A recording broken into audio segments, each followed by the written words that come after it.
أعوذ بالله من الشيطان الرجيم. بسم الله الرحمن الرحيم. يا أيها الذين آمنوا إذا نكحتم المؤمنات ثم طلقتموهن من قبل أن تمسوهن فما لكم عليهن من عدة تعتدونها فمتعوهن وسرحوهن سراحا جميلا.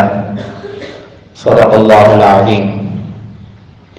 یا ایھا الذین آمنوا، اے ایمان والو، اذا نکحتم المؤمنات، جب تم مسلمان عورتوں سے نکاح کرو، ثم طلقتموہن من قبل ان تمسوہن، پھر ان کو چھونے سے پہلے تم انہیں طلاق دے دو کسی وجہ سے، فما لکم علیہن من عدۃ تعتدونہا، پھر ان عورتوں پر لازم نہیں کہ وہ تمہارے لیے عدت گزاریں کہ تم شمار کرو، فمتعوہن، بس انہیں کچھ فائدہ دے دو، متاع دے دو، وسرحوہن سراحا جمیلا، اور انہیں رخصت کر دو اچھی طرح رخصتی کے ساتھ۔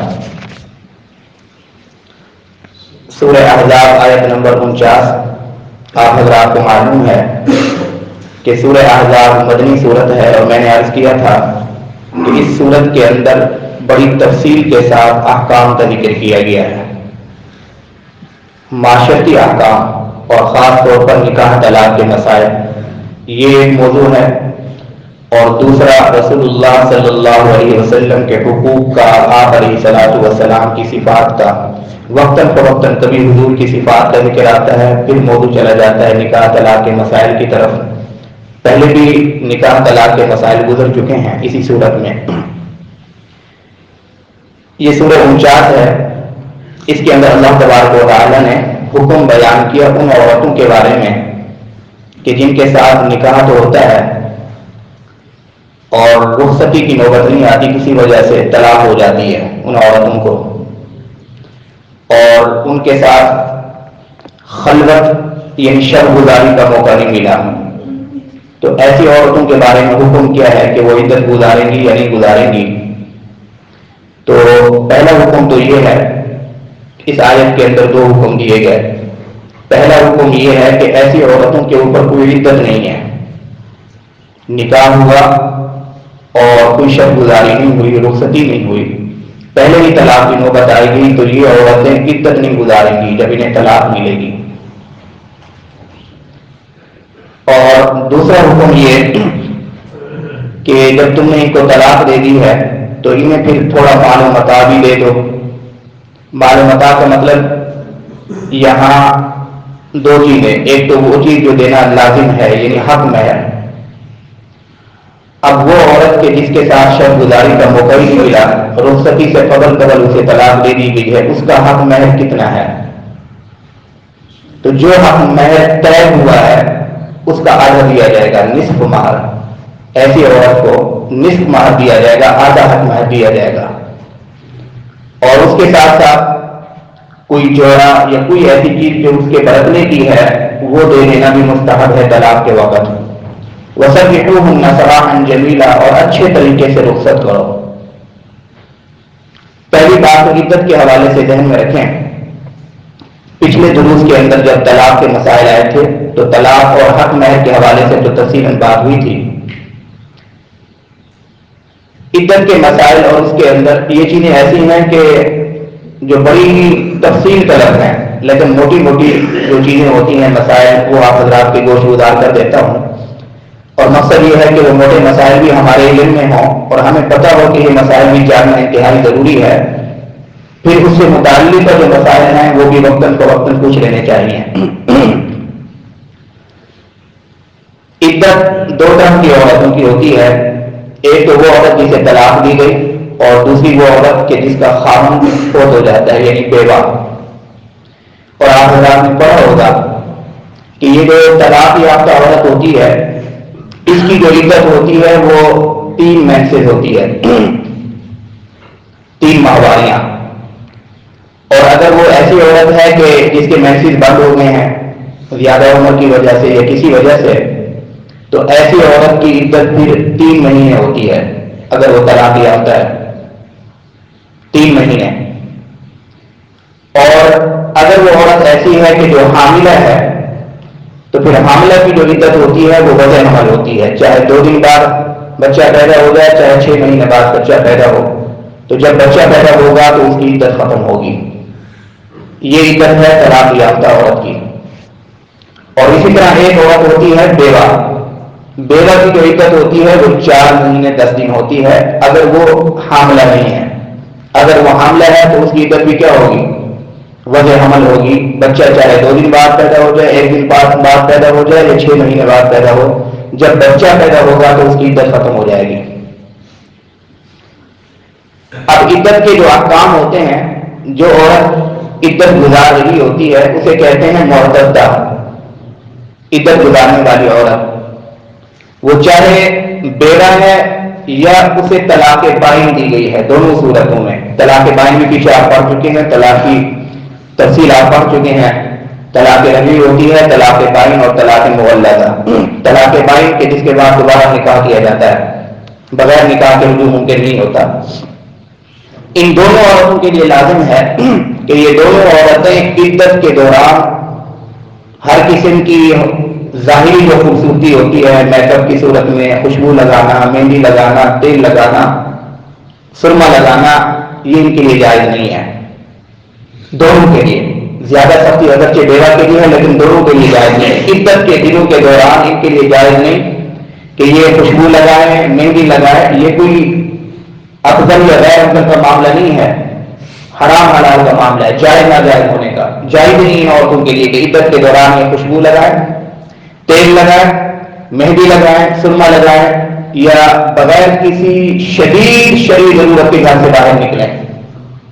بغیر کسی شدید شرعی ضرورت کیا ہو سکتی ہے؟ مثال کے طور پر بیمار ہے عورت، ڈاکٹر گھر میں نہیں آ سکتا، شدید بیمار ہے تو اب یہ عورت جا سکتی ہے. ظاہر شریعت نے اتنی بھی تکلیف نہیں ڈالی کہ جو کہ تکلیف مالا وقاف ہو.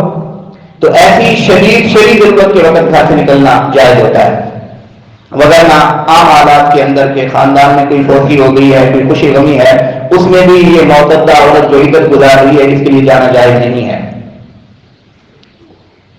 اور اسی طرح یہ جو عورت عدت گزار رہی ہے، عدت کے دنوں کے دوران نہ تو یہ کسی کو آگے شادی کا پیغام دے سکتی ہے کسی اور مرد. ظاہر ہے اس کا خاوند فوت ہو چکا ہے، یہ اس کو طلاق بائن دے دی ہے. اس کے لیے جائز نہیں کہ عدت کے دنوں کے دوران کسی دوسرے شخص کو نکاح کا پیغام بھیجے. اور نہ ہی کسی مرد کے لیے جائز ہے کہ وہ کسی ایسی عورت کے پاس نکاح کا پیغام بھیجے جو ابھی عدت کے دن گزار رہی ہے. جائز نہیں ہے، بالکل جائز نہیں ہے. اور یہ جو معتدہ عورت ہے اس کے لیے یہ لازمی نہیں ہے کہ یہ جب عدت گزار رہی ہے تو لوگوں کو بتائے کہ میں عدت گزار رہی ہوں، آج پہلا دن ہے. اور جب عدت ختم ہو جائے تو یہ جا کر پہلے کسی کے گھر میں جا کے، عام طور پہ یہ ہمارے یہاں مشہور ہوتا ہے کہ عدت ختم ہو گئی ہے تو وہ جا کر کسی کے گھر میں پھیرا لگا کے آئے گی، اپنی والدہ اپنی بہن کے گھر، تاکہ لوگوں کو پتہ چلے کہ میری عدت ختم ہو گئی ہے. یہ کوئی ضروری معاملہ نہیں ہے. گھر میں بھی بیٹھی رہی عدت ختم ہو گئی. اور اس کے لیے یہ بھی ضروری نہیں کہ گھر کے کسی خاص کمرے کے اندر بس بند بیٹھی رہے سو منانے کے لیے. نہیں، گھر کے اندر گھوم پھر سکتی ہے، اپنے گھر کے کام کاج کر سکتی ہے، کوئی ممانعت نہیں ہے. گھر سے باہر جانا اور زیب و زینت اختیار کرنا، یہ دونوں چیزیں اس کے لیے ممنوع ہیں. ہمارے ہاں عام طور پر اس کے اندر بے احتیاطی ہوتی ہے کہ زیب و زینت اختیار کر لی جاتی ہے. عدت تو بہت ساری خواتین آج کل ایسی ہوتی ہیں جو شوہر فوت ہوتا ہے اس کے 5ویں 6ٹھے دن گھر سے باہر نکل پڑتی ہیں. یہ معاملات ناجائز ہیں. شریعت نے بڑی صراحت کے ساتھ قرآن پاک کے اندر منع کیا ہے. یہ تو ہوئے عدت کے موٹے موٹے مسائل. اس آیت کے اندر جو حکم دیا گیا کہ اے ایمان والو، اگر تم عورتوں سے نکاح کرتے ہو، کسی وجہ سے رخصتی کی بھی نوبت نہیں آئی، کسی وجہ سے طلاق دینی پڑ گئی ہے، تو ان کے لیے لازمی نہیں ہے کہ وہ تمہارے لیے عدت گزارے گی. ہاں، اگر شب گزاری ہوئی ہے، چاہے شب گزاری کے اندر ہم بستری نہیں بھی ہوئی، یہ مسئلہ ذہن میں رکھیے. اگر نکاح ہوا، نکاح کے بعد شب گزاری ہوئی، مطلب راتوں میں اکٹھی گزاری، اس کو کہتے ہیں خلوت صحیحہ. یعنی ایسی خلوت میں میسر آئی کہ جس میں اگر وہ وظیفہ زوجیت ادا کرنا چاہتے تھے تو کوئی رکاوٹ نہیں تھی، کر سکتے تھے، لیکن کسی وجہ سے نہیں ادا کیا.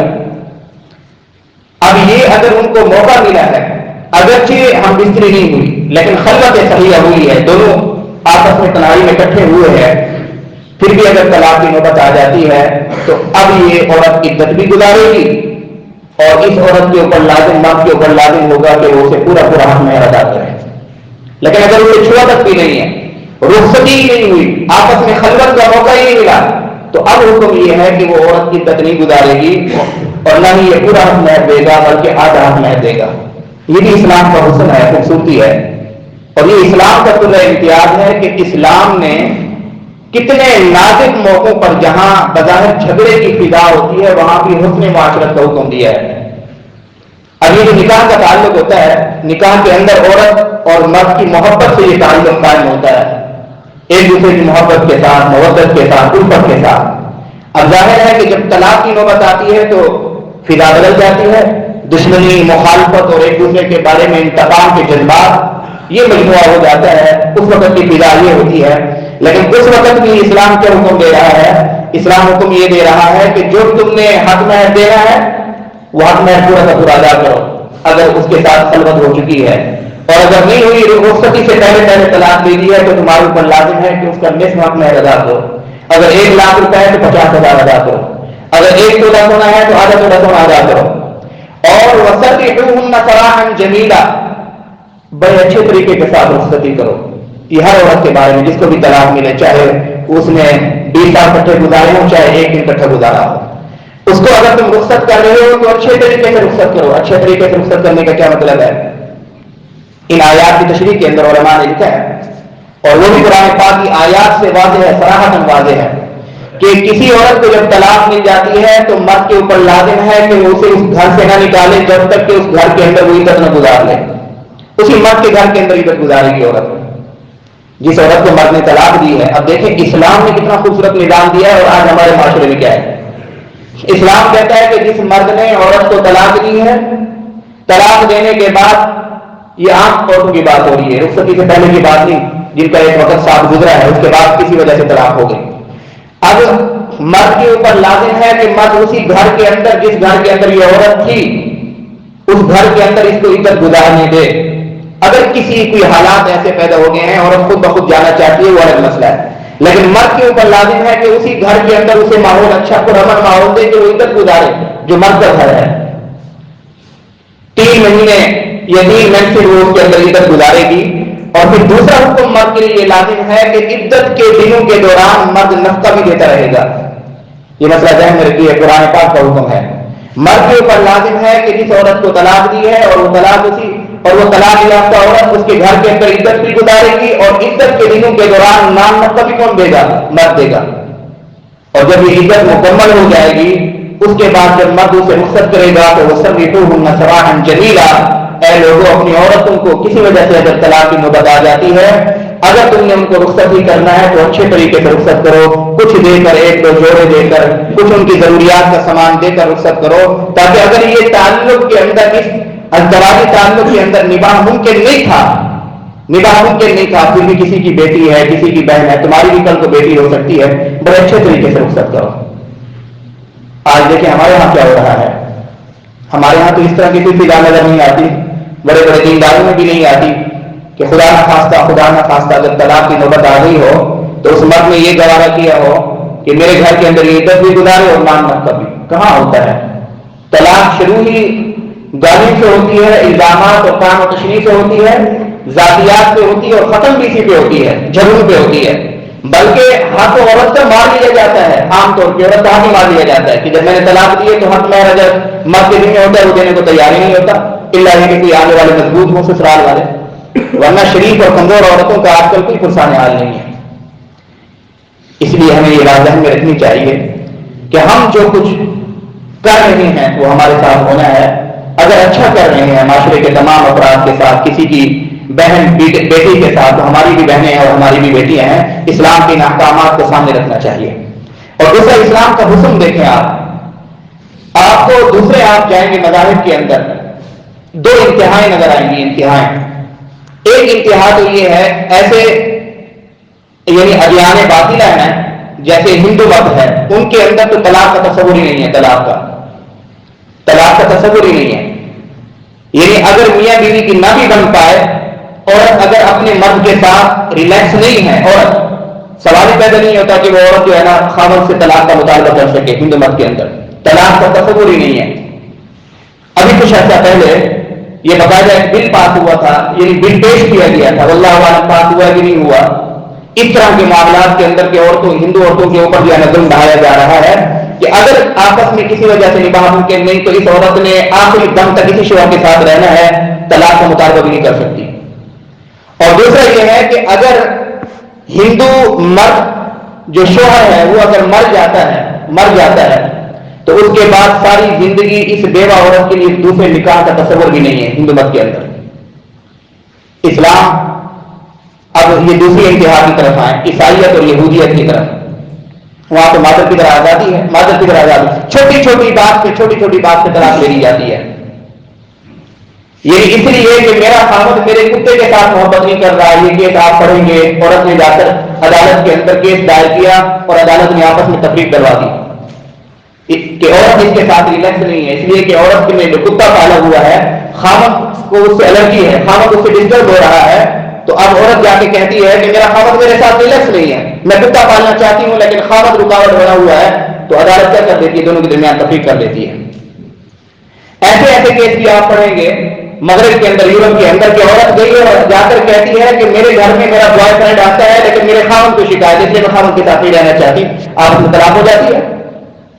دو انتہائیں ہیں. ایک انتہا ہندو مت کے اندر کہ طلاق کا تصور تک ہی نہیں ہے، چاہے عورت ظلم کی چکی کے اندر پستی رہے، اس کے حقوق نہ ادا ہو رہے ہوں، وہ مطالبہ نہیں کر سکتی کہ مجھے طلاق دے دی جائے. اور دوسری طرف انتہا یہ ہے، آپ دیکھیں گے مغربی معاشرے کے اندر جہاں مادر کی طرح ایسی آزادی ہے کہ چھوٹی بات کو بھی وہ ایک بہانہ بنا کر طلاق لے لی جاتی ہے. اب اسلام کا دیکھیں کیسا متوازن، خوبصورت اور حسین نظام ہے. اسلام یہ کہتا ہے کہ طلاق کی اجازت تو ہے اگر معاملات انتہائی پیچیدہ ہو جائیں، لیکن یہ بات ذہن میں رکھو کہ طلاق ایک ایسا حلال کام ہے جو اللہ کے نزدیک انتہائی مقبول ہے. مقبول کہ اگر کوئی شرعی ضرورت نہیں تھی تو طلاق تک نوبت نہیں جانی چاہیے. ہاں اگر کوئی شرعی ضرورت ایسی ہے کہ مرد اور عورت کے درمیان بالکل نکاح ممکن نہیں ہے تو اب یہ اسلام کہتا ہے کہ ہاں اگر طلاق دینا چاہتے ہو تو اس کا پھر سنت طریقہ یہ ہے کہ پھر توبہ کے دنوں کے اندر دو، پاکی کے دنوں کے اندر دو تاکہ تمہاری رغبت رہے. پھر عورت کو کہتا ہے اسلام کہ اگر جب مرد ایک طلاق دے دے تو عورت کو چاہیے پہلے سے زیادہ بن سنور کے رہے تاکہ ہو سکتا ہے کہ مرد کو اس کی طرف میلان ہو. اگر 3 طلاق کی نوبت آ جاتی ہے، طلاق 22 کی نوبت آ جاتی ہے تو پھر اسلام یہ کہتا ہے کہ یہ مرد اپنے گھر کے اندر رکھ کر اس کی عزت بھی دلوائے گا، اس کو نام نقبہ بھی دے گا اور اس کے بعد اچھے طریقے سے رخصت بھی کرے گا. اب آپ مجھے بتائیے کہ اسلام کا حسن نظر آتا ہے نہیں آتا؟ دنیا کے کسی قانون کے اندر یہ حسن نہیں ہے. دنیا کے قوانین کے اندر یہ ہے کہ اپنے دوست احباب کے ساتھ تم اچھے طریقے سے پیش آؤ یا عام لوگوں کے ساتھ اچھے طریقے سے پیش آؤ. ایسا حسن معاشرت کے دشمن کے حقوق کی ادائیگی، ظاہر ہے جو بیوی طلاق دینا چاہ رہی ہے دونوں میں نہیں بن پائی تو آپس میں ایک دوسرے کے دشمن سمجھے جاتے ہیں، ان کے حقوق کی ادائیگی اور اچھے طریقے سے رخصتی یہ صرف اسلام کا طور امتیاز ہے.